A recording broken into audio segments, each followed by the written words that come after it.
নমস্কার বন্ধুরা, এমএস কুকিংয়ে সবাইকে স্বাগত জানিয়ে আজকে আমি রেসিপিটি শুরু করছি।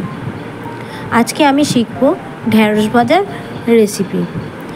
তো ঢ্যাঁড়স ভাজা বানাতে গেলে সবুজ আর সুন্দর রাখতে গেলে কিছু টিপস ফলো করতে হয়। তো দেখে নেওয়া যাক ঢ্যাঁড়স ভাজার রেসিপি। প্রথমে আমি কড়াইয়ের মধ্যে সরিষার তেল দিলাম।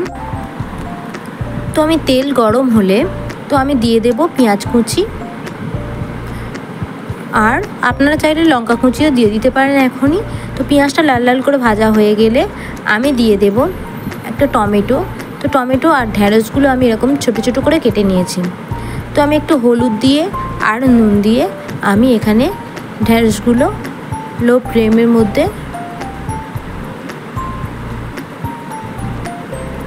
ভেজে নিচ্ছি। তো এখানে আমি ঢাকা দিয়ে দেব কিছুক্ষণের জন্য, আর গ্যাসের হিটটা একটু কমিয়ে দেব। তো এরকমভাবে কিছুক্ষণ ঢেকে ঢেকে রান্না করলে আর গ্যাসটাকে কমিয়ে দিলে ঢ্যাঁড়স ভাজা বা যে কোনো সবজি ভাজা কালারটা সুন্দর থাকে আর ভিতর থেকে সিদ্ধও হয়ে যায়। তো আমি এরকম একটু একটু করে ঢাকা দেব আর ঢাকনা খুলে নেড়ে নেড়ে নেব। আর হ্যাঁ, ঢ্যাঁড়স ভাজাটা করতে গেলে একটু তেলের পরিমাণটা বেশি লাগবে, আর তেল যদি কম দেওয়া হয় তাহলে ঢ্যাঁড়সটা কুকড়ে যাবে, খেতেও ভালো লাগবে না। তো একেবারে রেডি হয়ে গেছে, আমি নামিয়ে ফেলবো ঢ্যাঁড়স ভাজা গরম গরম। আর ঢ্যাঁড়সটা কেটেছিলাম ছোটো ছোটো করে, খুবই সুন্দর খেতে হয়েছিল।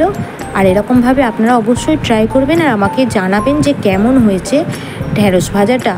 আর এটা গরম ভাত বা রুটির সঙ্গে একদম অপূর্ব লাগে।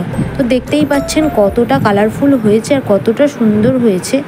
তো আপনারা অবশ্যই এরকমভাবে একবার বানিয়ে দেখুন। আর আমার চ্যানেলটিকে, আপনাদের রেসিপিটি ভালো লাগলে আমার চ্যানেলটিকে সাবস্ক্রাইব করবেন।